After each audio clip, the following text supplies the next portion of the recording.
सीढ़ियाँ उन्हें मुबारक हो जिन्हें सिर्फ छत तक जाना हो। मेरी मंजिल तो आसमान है, रास्ता मुझे खुद बनाना है।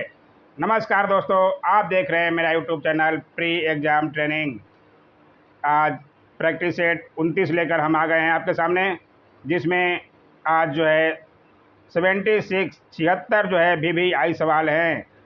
वीडियो थोड़ा बड़ा होगा, लेकिन आपसे विनती है कि आपके फ़ायदे के लिए है, पूरा वीडियो ज़रूर देखिएगा। बहुत अच्छे सवाल लिए गए हैं। अभी दोस्तों BPSC भी मेहरबान है, BPSC ऑडिटर का अभी एग्ज़ाम होने ही वाला है, और एक और जो है बिहार ऑडिटिंग सर्विस का एक और वैकेंसी निकल गया है, जिस पर मैंने एक वीडियो बना दिया है। आप लोग उसे भी ज़रूर भरें। आपकी तैयारी ऐसे ही जारी रहेगी, टेंशन लेने की ज़रूरत नहीं है। आइए देखिए अगला सवाल। आज का पहला सवाल है, 65 से 140 नंबर तक कराया जाएगा दोस्तों। इसमें मैथ और करेंट अफेयर्स के थोड़े पुराने थे, इसलिए मैंने नहीं लिया है। भोपाल गैस त्रासदी में उत्सर्जित गैस कौन सी थी? बहुत अच्छा सवाल है।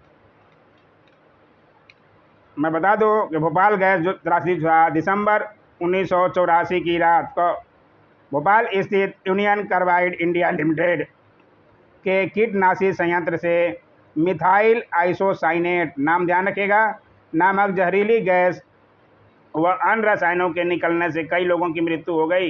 यह घटना भोपाल गैस त्रासदी के नाम से जानी जाती है। इसे विश्व की सबसे भयंकर औद्योगिक आपदा माना जाता है। इसे भी आप ध्यान रखिएगा, क्वेश्चन कहीं से भी बन सकता है, इसलिए इसका सही जवाब मिथाइल आइसोसाइनेट, आप नाम ध्यान रखिएगा। आइए देखिए अगला सवाल। वेंटुरी मीटर का प्रयोग किसके मापन के लिए किया जाता है? ये भी अच्छा सवाल है। किसी पाइप में द्रव की प्रवाह गति मापने के लिए वेंचुरी मीटर का प्रयोग किया जाता है, ध्यान रखिएगा। इसलिए इसका सही जवाब जो है ए, तरल के प्रवाह की दर। आइए देख अगला सवाल। नेचुरल सिलेक्शन द्वारा ओरिजिन ऑफ लाइफ पुस्तक किसने लिखी थी? ये भी बहुत अच्छा सवाल है।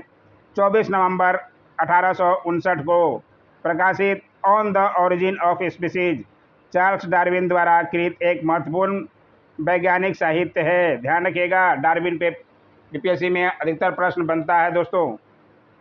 इसके अनुसार जो है इसका सही जवाब सी, चार्ल्स डार्विन, आप ध्यान रखिएगा। आइए देखिए, अच्छा सब अच्छे सवाल हैं दोस्तों, पूरा वीडियो जो देखता है उसी को फ़ायदा मिलेगा। स्कर्वी रोग किसकी कमी से होता है? विटामिन पे पूरा वीडियो बना चुका हूं मैं, अगर आप एक बार देख लीजिएगा आपका सारा कंठस्थ हो जाएगा। स्कर्वी रोग जो है विटामिन C की कमी से होने वाला एक रोग है, ये बार बार पूछा जाता है। एस्कॉर्बिक एसिड, आप ध्यान रखिएगा, ये जो है विटामिन C। आइए देखें अगला सवाल। सारे विटामिन का आप वीडियो एक बार देख लीजिएगा, सब विटामिन के बारे में अच्छी तरह बताया गया दोस्तों। निम्नलिखित में से किस भौतिक मात्रा के युग्म के समान आयाम होते हैं?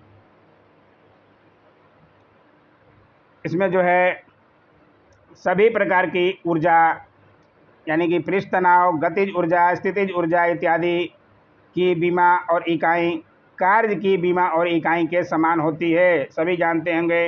इसके अनुसार जो है इसका सही जवाब सी, कार्य और ऊर्जा, ध्यान रखिएगा।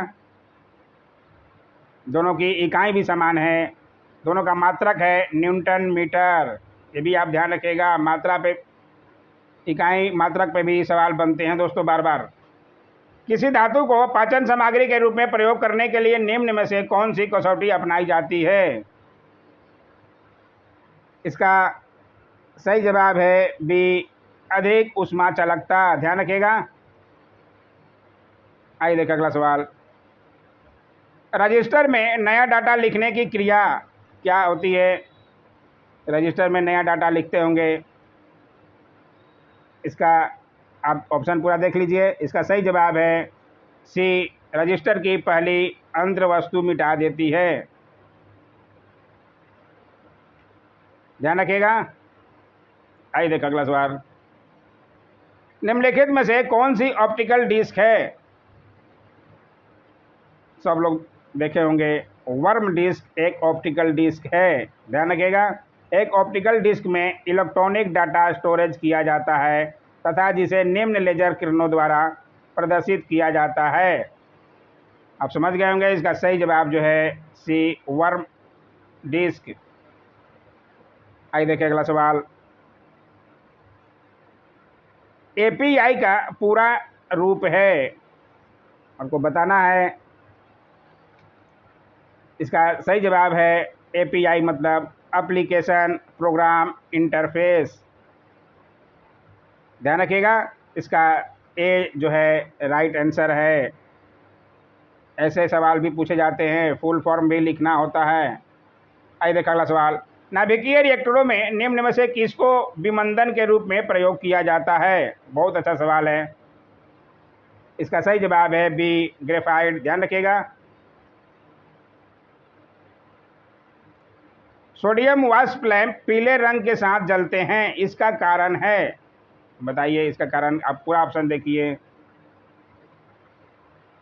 इसका कारण है बी, सोडियम परमाणुओं द्वारा अवशोषित अतिरिक्त ऊर्जा का स्पेक्ट्रम के पीले क्षेत्र में उत्सर्जन। ध्यान रखिएगा। आइए देखिए अगला सवाल। किस वर्ष में भाषाई आधार पर राज्यों का पुनर्गठन किया गया? बहुत अच्छा सवाल है ये। नवंबर 1956 को राज्य पुनर्गठन अधिनियम 1956 के तहत एक भारतीय राज्यों का पुनर्गठन किया गया था। ध्यान रखिएगा। आंध्र प्रदेश को तेलुगु भाषा क्षेत्र, हैदराबाद राज्य जैसे तेलंगाना के नाम से भी जाना जाता है, के साथ मिलकर 1956 ईस्वी में आंध्र प्रदेश राज्य की स्थापना की गई थी।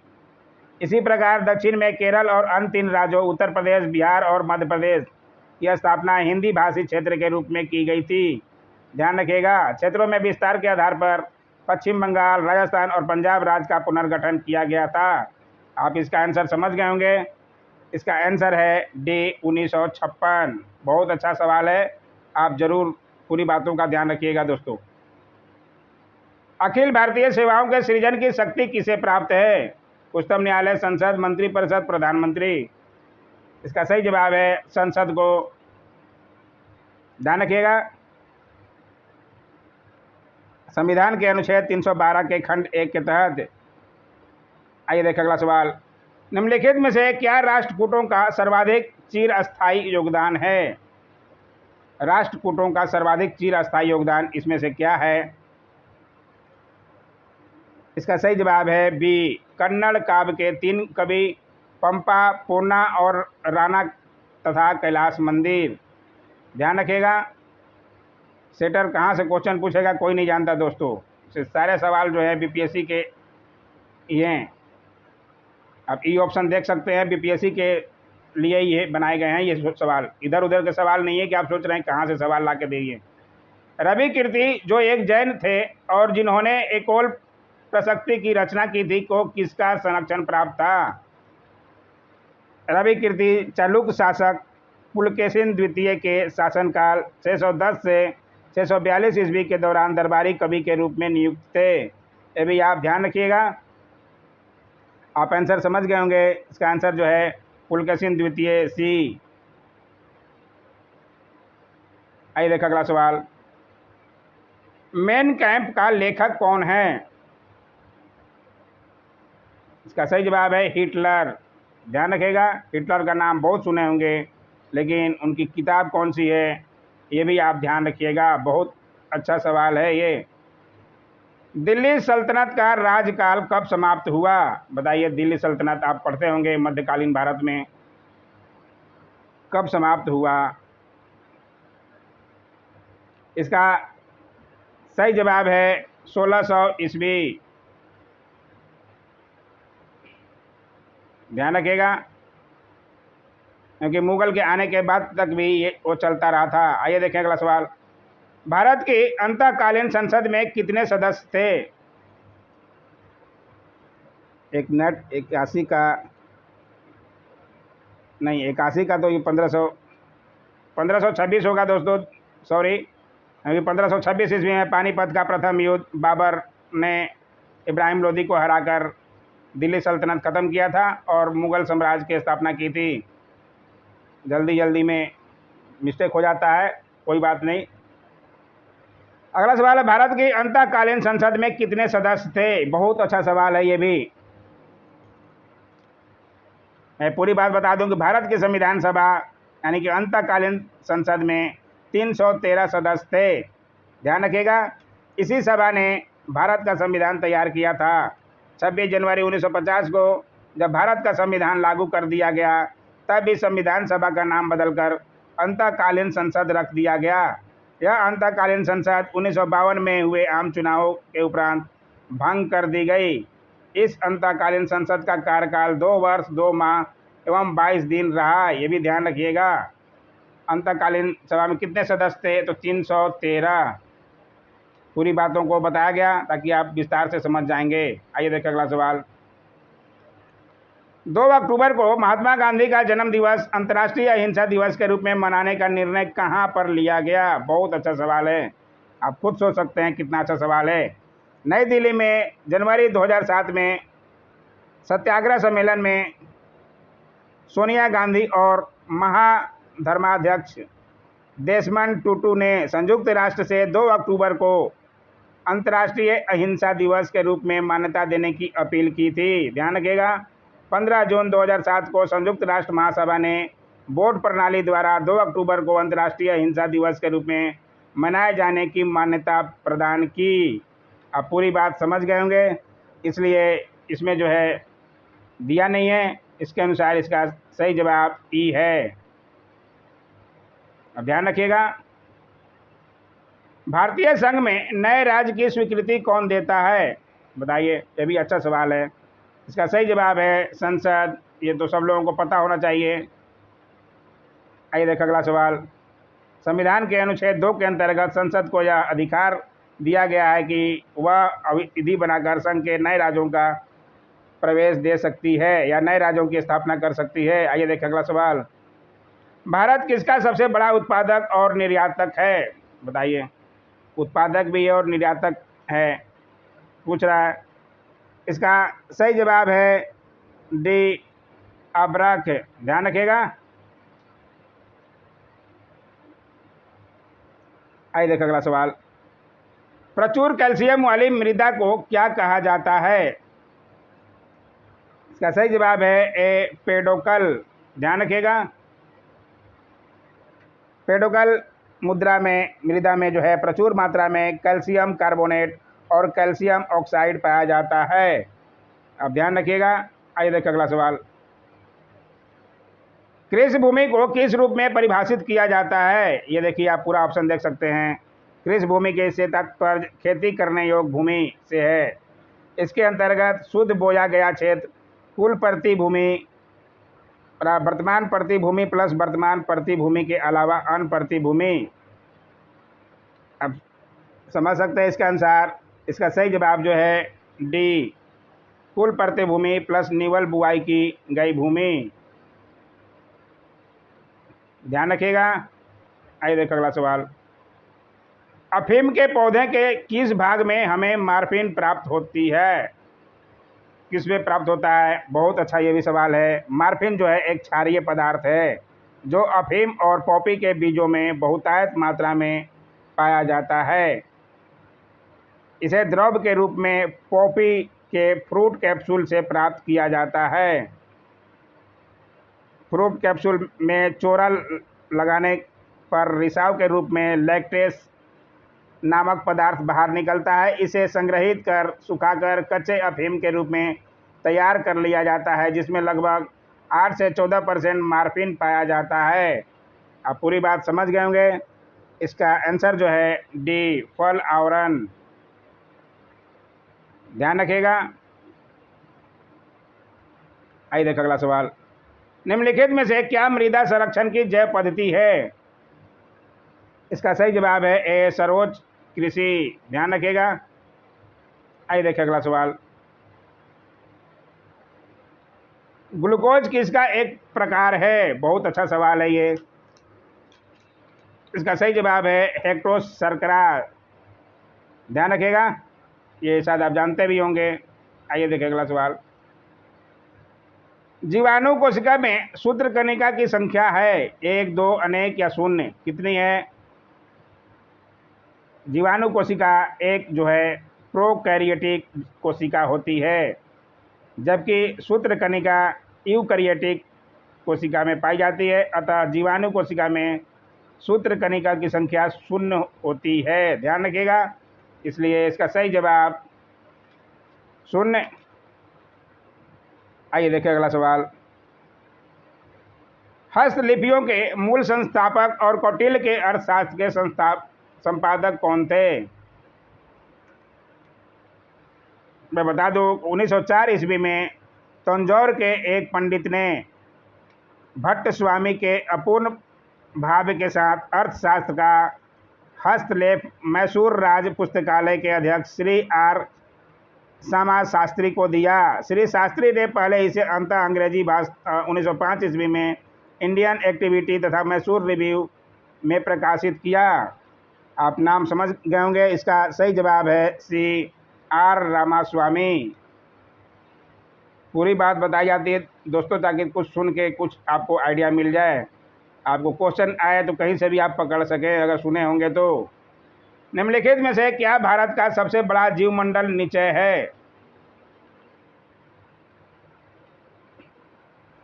भारत का सबसे बड़ा जैवमंडल रिजर्व जो है मन्नार की खाड़ी, 10,500 किलोमीटर क्षेत्र, ध्यान रखिएगा, 18 फरवरी 1989 है। जबकि 5,520 किलोमीटर नीलगिरी और 5,860.69 किलोमीटर नंदा देवी तथा 9,630 किलोमीटर सुंदरबन का क्षेत्र है। पूरा एरिया बताया गया।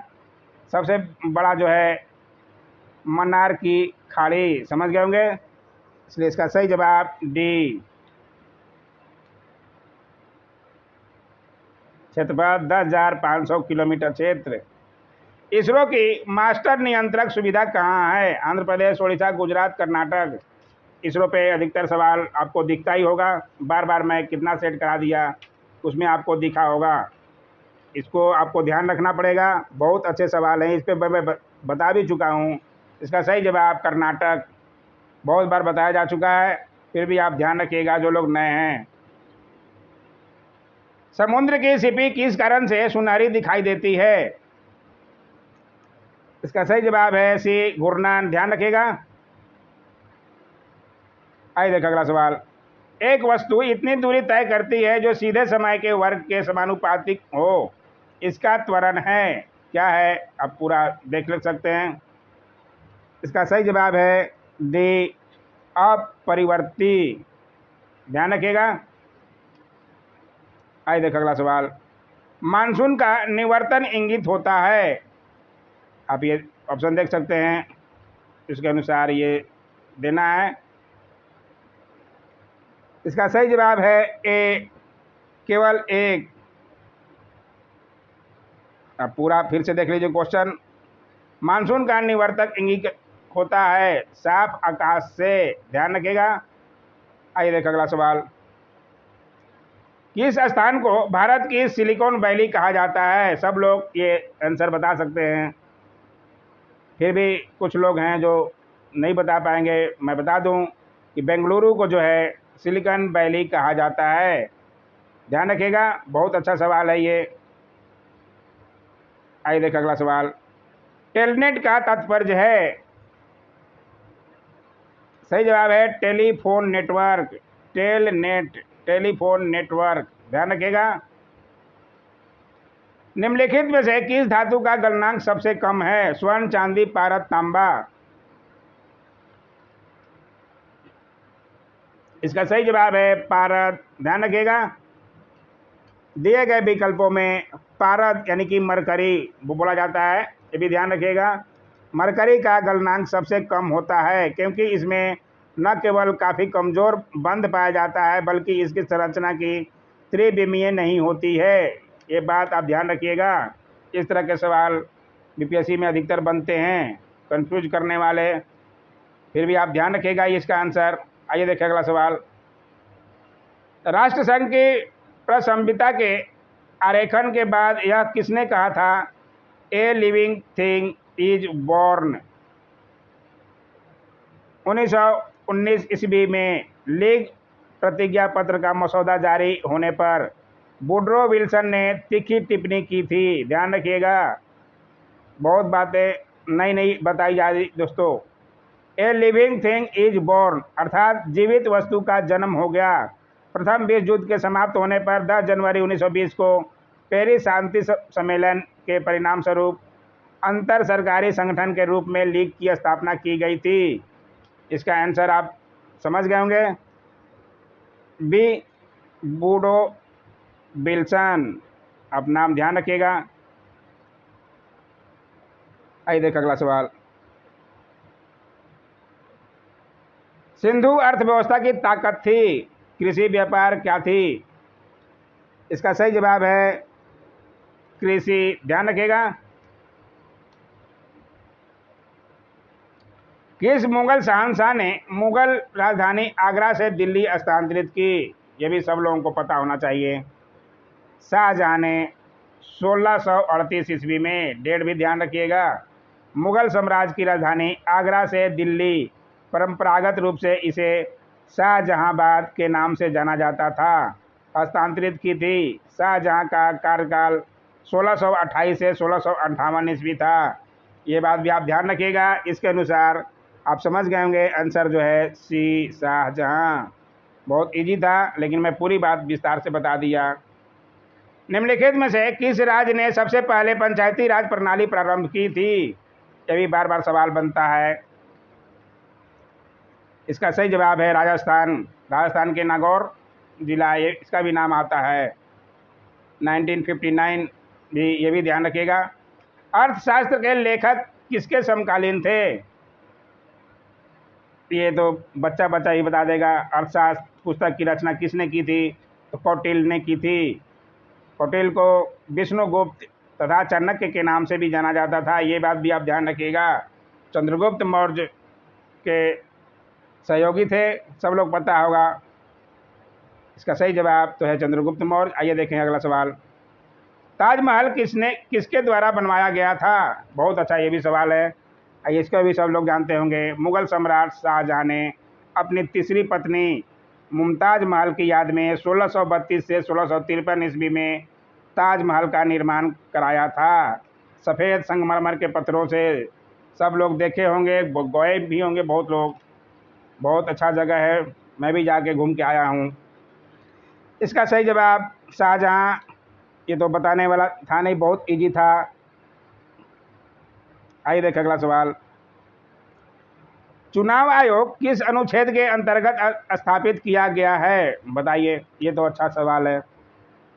इसका सही जवाब है अनुच्छेद 324। ध्यान रखिएगा, बहुत बार चुनाव आपके होते रहता है, ये जो है अनुच्छेद आपको याद रखना पड़ेगा, 324। आइए देखें अगला सवाल। वर्ष 1977 में किसकी अध्यक्षता के अंतर्गत पंचायती राज की जांच करने के लिए एक सरकारी समिति नियुक्त की गई? सारे पंचायती राज के क्वेश्चन हैं आपके पंचायती ऑडिटर एग्जाम के लिए, कितना इंपॉर्टेंट है आप खुद समझ सकते हैं। इसका सही जवाब है ए अशोक मेहता। ध्यान रखिएगा। वर्ष 1977 में किसकी अध्यक्षता के अंतर्गत पंचायती राज की जांच करने के लिए एक सरकारी समिति नियुक्त की गई थी? अशोक मेहता। आइए देखें अगला सवाल। कितने देश यूएन जनरल असेंबली के सदस्य हैं? इसका सही जवाब है 193। ध्यान रखिएगा, 193 देश। आइए देखें अगला सवाल।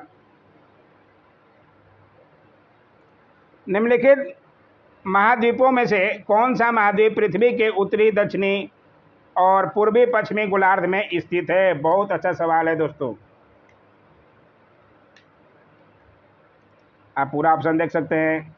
अफ्रीका महाद्वीप उत्तरी, दक्षिणी, पूर्वी और पश्चिमी गोलार्ध में स्थित है।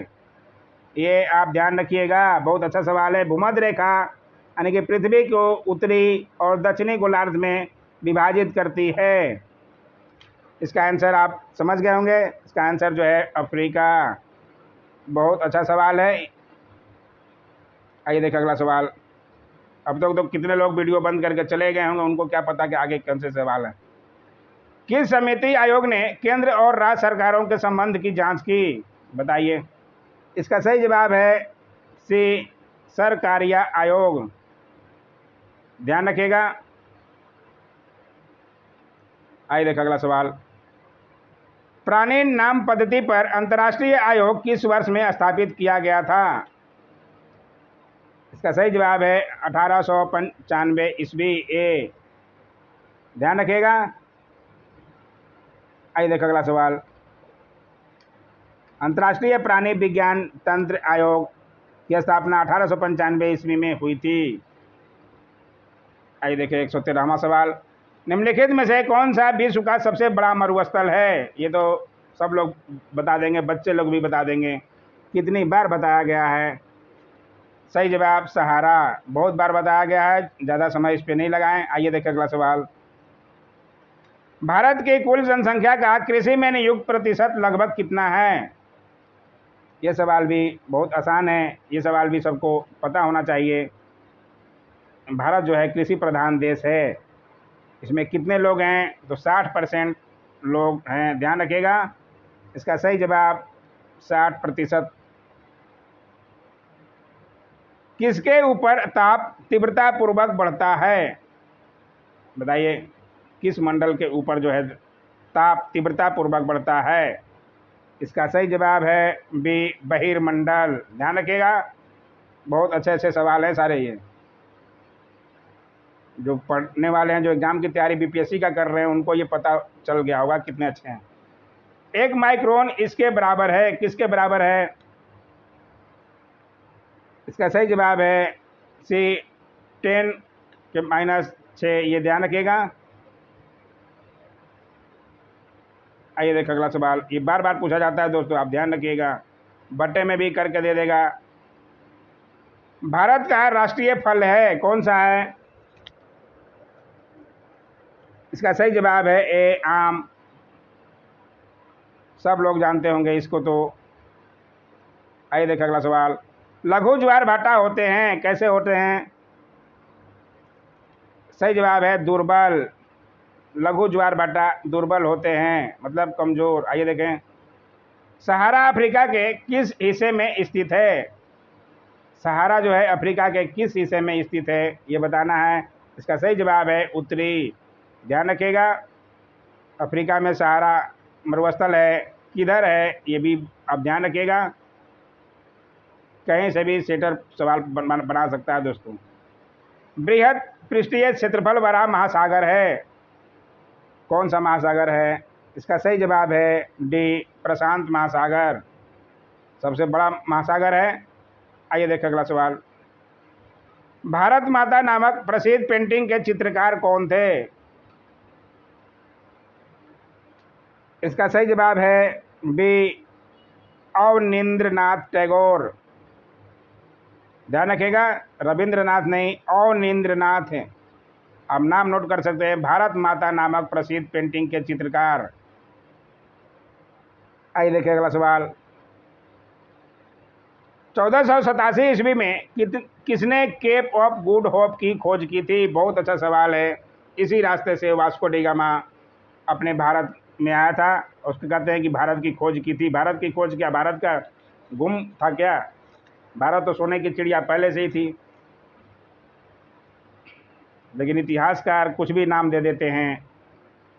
पुर्तगाली यात्री बार्थोलोमियो डिकास, नाम ध्यान रखिएगा, ने दिसंबर 1487 में अफ्रीका में केप ऑफ गुड होप की खोज की थी। आप नाम ध्यान रखिएगा। उन्होंने इसका नाम द केप ऑफ स्टॉर्म्स रखा था, लेकिन पुर्तगाल के शासक जॉन द्वितीय ने इसका नाम बदलकर केप ऑफ गुड होप कर दिया था। ये भी आप ध्यान रखिएगा। इसके अनुसार इसका सही जवाब सी। समझ गए होंगे आप।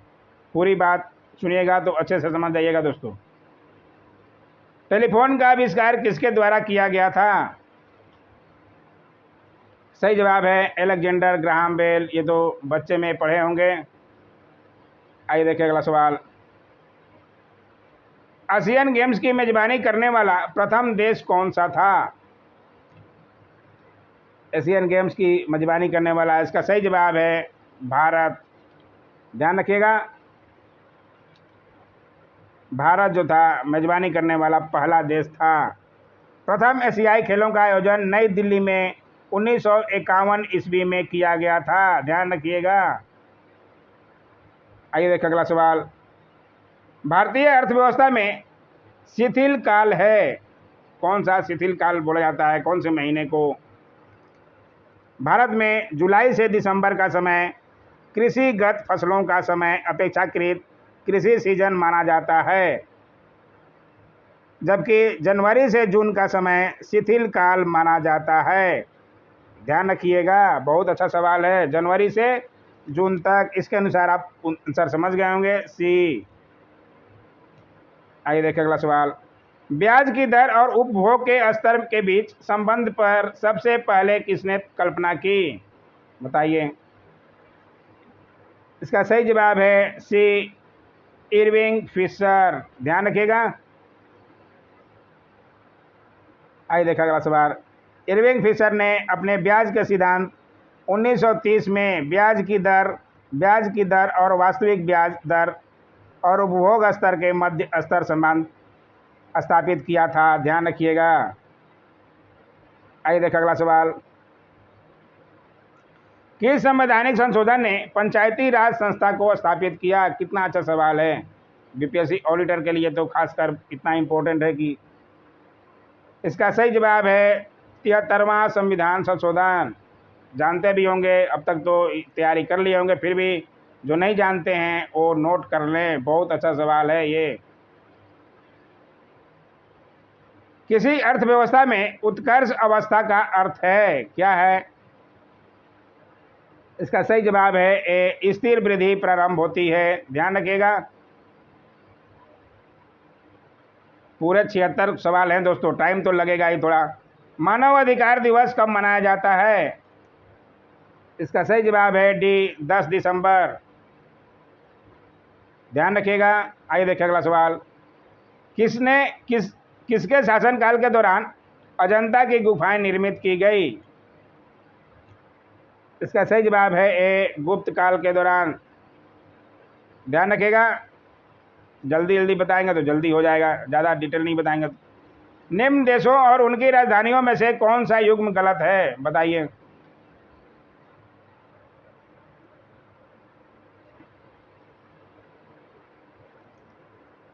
इसमें जो है स्विट्जरलैंड का जिनेवा, ये गलत है। स्विट्जरलैंड की राजधानी कहाँ है, आप बताइएगा कमेंट करके।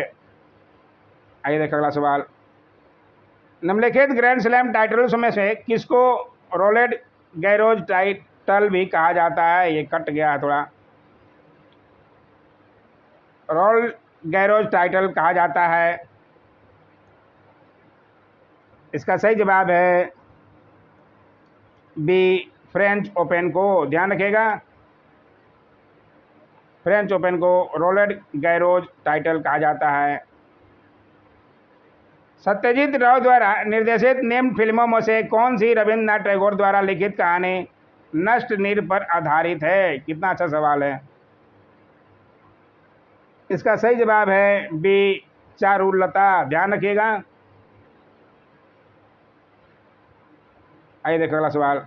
निम्नलिखित में से कौन सी साहित्यिक रचना आर के नारायण द्वारा नहीं लिखी गई थी? बहुत अच्छा सवाल है। मालगुडी डेज आप लोग टीवी पर देखे होंगे, बहुत प्रचलित आता था। इसका सही जवाब है डी, गार्डनर। ध्यान रखिएगा। आइए देखिए अगला सवाल। संघ राज क्षेत्र पुडुचेरी की खालिस्तान के साथ साक्षी सीमा नहीं है। किसके साथ सीमा नहीं है? संघ राज क्षेत्र पुडुचेरी के पूर्व में बंगाल की खाड़ी और शेष तरफ तमिलनाडु है। पुडुचेरी का दक्षिण में पूर्वी तट पर कराईकल, जबकि माहे पश्चिम में केरल से घिरी पश्चिमी घाटों के मालाबार तट पर स्थित है। यह नाम जो है आंध्र प्रदेश के पूर्वी गोदावरी जिले से सटा हुआ है। इसमें नाम आप समझ गए होंगे। पुडुचेरी 135 का सी, कर्नाटक। ध्यान रखेगा। आइए देखिए अगला सवाल। 2-4 सवाल बचे हैं दोस्तों। निम्न में से कौन सा एक वित्तीय आग्नेय शैल का उदाहरण है, बताइए। इसका सही जवाब है बी, ग्रेनाइट। आइए देखो अगला सवाल। भारतीय संविधान के अधिकांश उपबंधों का संशोधन किया जा सकता है, कैसे, किसके द्वारा? इसका सही जवाब है बी, अकेली संसद द्वारा। ध्यान रखिएगा, संसद ही कुछ कर सकता है। विदेशों में काम कर रहे भारतीयों की आय कैसी होती है? इसका सही जवाब है विदेशों से अर्जित आय का अंश कहलाता है। ध्यान रखिएगा। भारत का कौन सा उद्योग बड़ी संख्या में कार्यकर्ता नियुक्त करता है? बहुत अच्छा सवाल है ये। इसका सही जवाब है बी, वस्त्र उद्योग में सबसे ज़्यादा काम करने वाले हैं। आइए देखिए आज का लास्ट सवाल। किस सदन में अध्यक्ष जो है उस सदन का सदस्य नहीं होता है? बताइए, कितना इम्पोर्टेंट सवाल है। हालांकि ये कल बताया जा चुका है। इसमें जो है राज्यसभा के सभापति सभा के सदस्य नहीं होते, जबकि उनको पेमेंट जो है वो पदेन सभापति होते हैं। पदेन अध्यक्ष राज्यसभा का उपराष्ट्रपति होता है। आइए कैसा लगा ये देखिए, आंसर की भी आपको दिया गया है पूरी। आपको PDF चाहिए तो आप इंस्टाग्राम भी फॉलो कर सकते हैं या आप मेरे व्हाट्सएप से ले सकते हैं, कोई प्रॉब्लम नहीं है दोस्तों। कैसा लगा आज का वीडियो? कुछ ना कुछ तो अच्छा लगा ही होगा। लाइक कर दिया कीजिए, कमेंट कीजिए, शेयर कीजिए और चैनल को सब्सक्राइब तो कर ही लीजिए। कल जो है पूरे 150 प्रश्नों का संडे है आएगा सेट, आप ज़रूर देखिएगा। Thanks for watching my YouTube channel.